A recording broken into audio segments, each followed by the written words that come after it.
Sue Singleton, medical intuitive, healer, author, and I'm happy to be here with you today.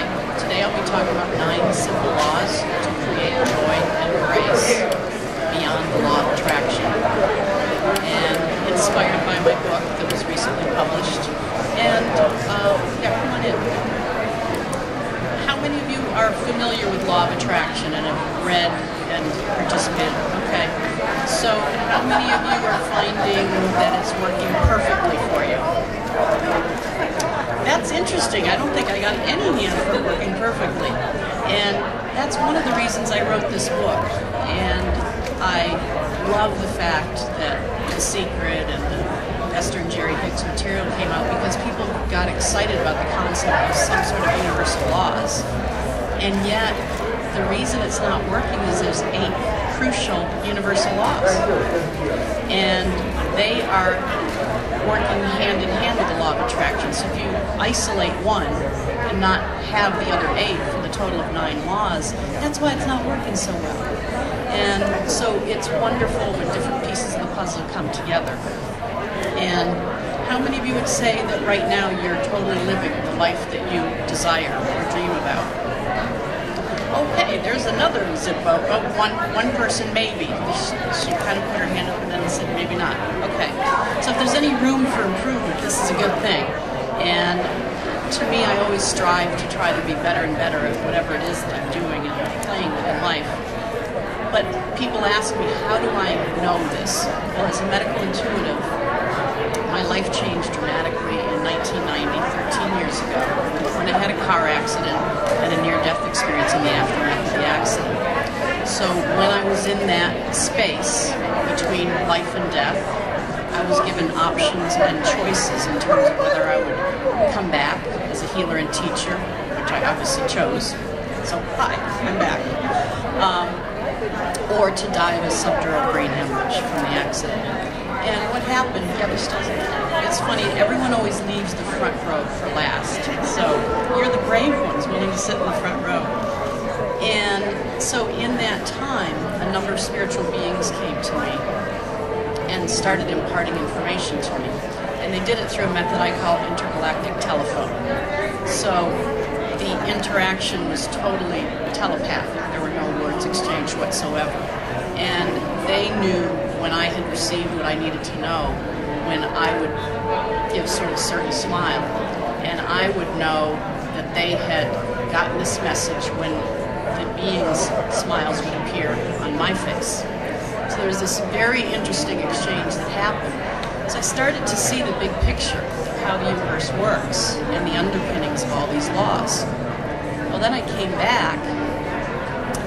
So again, this is 23 years ago, and trying to put into words what had happened to me was a little difficult to do. And at that time, there weren't any other people talking about near-death experiences. So at the moment, I felt sort of alone. Here I'm a medical intuitive, seeing people's dirty laundry hanging before my eyes that I didn't really want to know, and knowing about how the universe works, but how do I put it into words? So it took me a while. After that, my husband Aaron Singleton and I, with our center, the Way to Balance Center for Advanced Healing and Training, we started teaching about these laws in some of our workshops, our intuitive enhancement workshops called the Ideal Process for Creating the Life You Love. And in the process of teaching these year after year, and just one of the modules out of 7 modules of the training, the students were saying, but how do I do this in my daily life? How can I apply what you're sharing with us here in the workshop? So it had always been in the back of my consciousness that that would be helpful. So the students one year said, we have a great idea, Sue. It'll only take you 30 days to write a book all about these laws. So why don't you just go home and write it? And if any of you know about my schedule and what I do, it didn't happen in 30 days. It took me almost 4 years to write it because a lot of things happened in the course of that time. So when I brought it all together, I wanted it to be accessible in a way that someone could be very experienced in practicing law of attraction, or they could be totally spiritual newbies and be able to not feel lost or left in the dark or left behind. So So this can really be a process that goes very deep, or it can be taking you through the layers as you're able to get deeper and deeper into it. So it's very accessible at many levels. And as I learned about these laws and started living it and experiencing it on a daily basis, I also came to realize that some of the laws are builders or carpenters.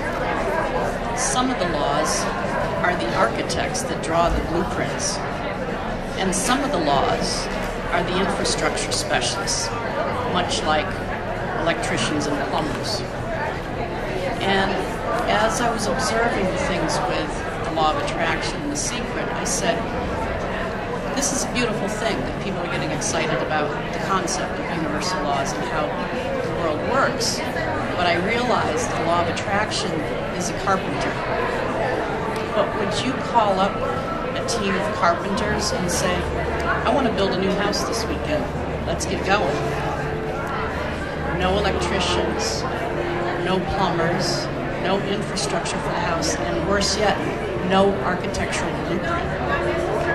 The architectural blueprint is the big plan.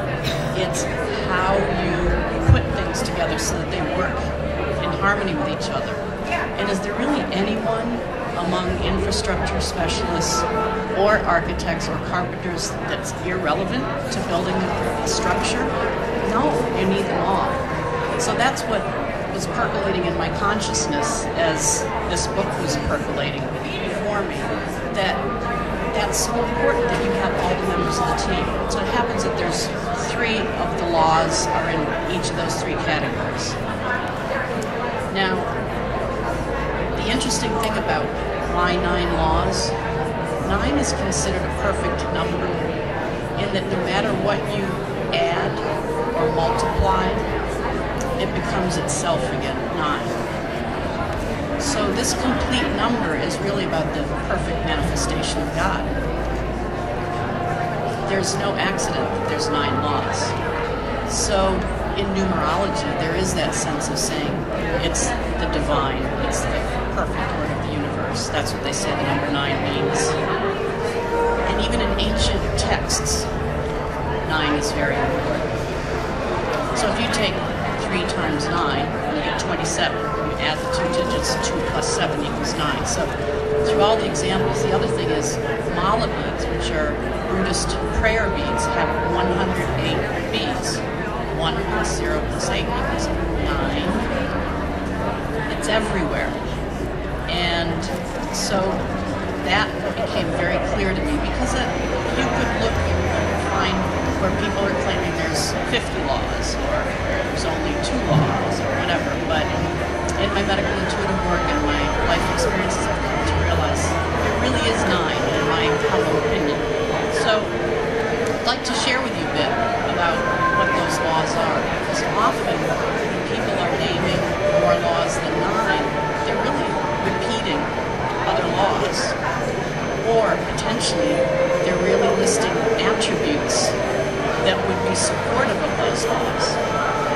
And there's a big difference between a universal law and a supportive attribute.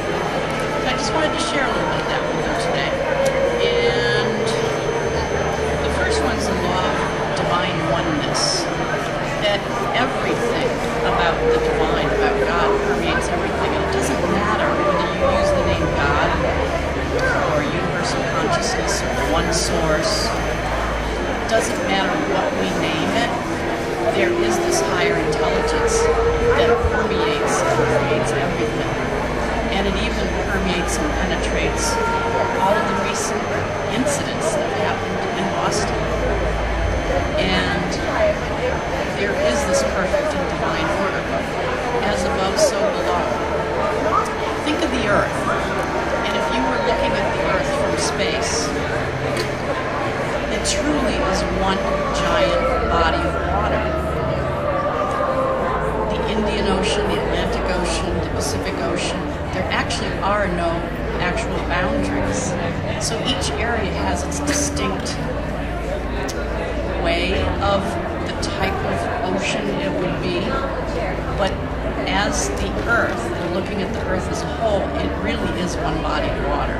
So that's one way of thinking of divine oneness. The other thing is that everything is moving and changing all the time. And the law of divine oneness requires us to understand that. So if we were looking at helium, like helium you fill up a balloon with, and we were looking at a rock, is one solid and one not? No one dares answer because it's a trick question. Neither one is solid. Rocks are not solid. And so that movement and recirculation of everything is very, very important to understand, that a rock is full of moving electrons. Everything's spinning. Well, air does the same thing. So as we're here on the planet, some of the air we breathe is the same air molecules from ancient Egypt, just recycled and relocated. We're also breathing modern-day China. With the pollution over there, that's not a good thing. So that concept of oneness, another way of describing it would be, how many of you have watched Extreme Makeover Home Edition, the television show? Well, that sense of really identifying with the family in need, and then a whole team of people coming together, it's so beautiful. And so when they move that bus, I cry every time. So Aaron and I sit there, yeah, that's so beautiful. And that sense of humanity, that's the same kind of sense of humanity that just happened with the bombings in Boston. That sense of humanity and us connecting with people we don't personally know, that's a manifestation of divine oneness. And we could go on and on about a lot of things that on one level appear to be tragic. That's not the subject of what I'm talking about today, but actually, in the bigger picture, every soul is a willing participant in everything that happens. And it doesn't mean we sign up and say, oh, please, I'd love to have my legs blown off by a terrorist. I don't mean that specific kind of request. But in terms of the lessons and the journeys for not only ourselves but those around us, it is part of a much bigger picture. So for me, I think I have a little bit of that perspective based on what I've been through in my own life to recognize it's not always what it seems to be. And that divine oneness